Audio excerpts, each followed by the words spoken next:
I've actually known David since he was a baby. But I mean, when you know him, you don't really know him as a baby.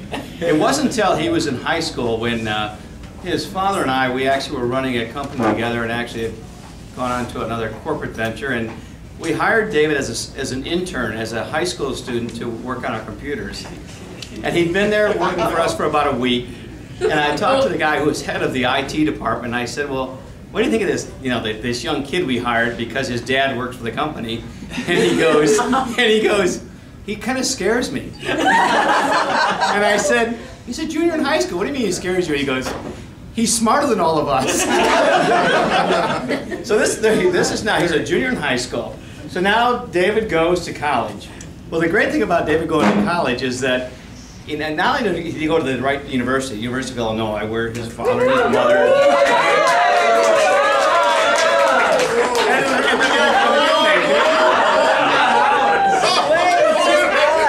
So he starts things off right. He goes to the right school, but then he goes to places like Brazil. And now it got to be interesting because we got to live our life through David. And I mean, living our life was, his dad and I would get the messages kind of, roundabout ways about the things that were going on in Brazil. And these were always like, these are not for mom. And it was, I've met the Brazilian family, and this is like, day 2, and it was like, it's not very interesting. Day 5, I met their daughter. This is really interesting. And there were pictures, and it was good. So then, then it was trips to Rio, and it was like, well, what's David doing this week? We said, okay, David's in Rio for the weekend, and we get to live vicariously. We were getting old at this point. And then he goes to Sweden, and the Sweden one was even better. I met this guy, and what do you do? Well, we drink together. And then it went from we drink together to, well, we were on this boat. I don't think, Richard, you were on the boat, but there were naked women, and they were drunk and asleep on the boat.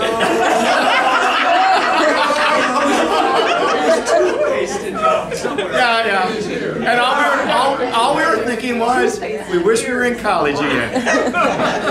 So David lives this whole life of, going through school.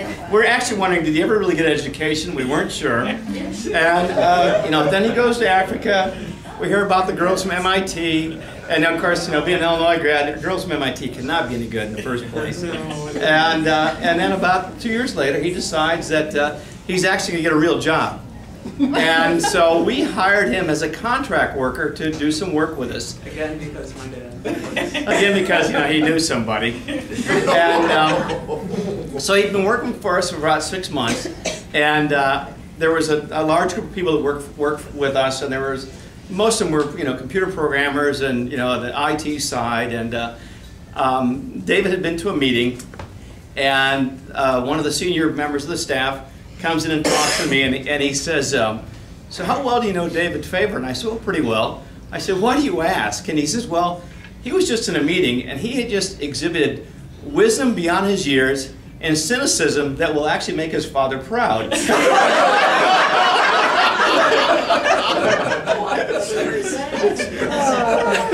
Then this past summer, I stopped in to visit him at the office in California. And I was talking to some of the people in the staff, and they said, well, we have an ongoing pool going here. I said, what's a pool about? They said, well, they're trying to figure out how long it will be before David launches the F word, or the F-bomb, in the middle of an important corporate meeting. And they had a pool going. You got to remember, he is his father's son. But, during that period of time, a couple of years ago, when we were working in the office in Hoffman Estates, Illinois, a bunch of the guys were going to go to a hockey game. And the next day, I didn't go to the game. Next day, I hear about it actually from one of the women that went to the game. And they said, do you know David had a girl with him at the game? And I said, well, okay, well, why do you tell me? They said, they harassed the hell out of him. And I said, well, what are you trying to tell me? They said, man, she was great. She took it all. And that was the first time we actually had heard of Rachel. And actually, Rachel, you did well. You stood up to all the harassment. Guys like the one over there on the wall. But it was amazing for us that in a very short period of time, Rachel went from becoming this girl who showed up to go to a hockey game to this girl who we saw all the time and was just wonderful. And you know, David for us has always been, you know, I mean, to me for me he's been like, we get to live our life through him. So it's like, you know, he's your own kid, but he's not. But you get to live your life through him. And to me, probably the best compliment that I can give to David is actually comes from my wife, which she said, you know, our girls should marry a guy like that someday. Oh, yeah. So, David and Rachel, to the best of both of you, and glad to be part of your marriage. Yeah.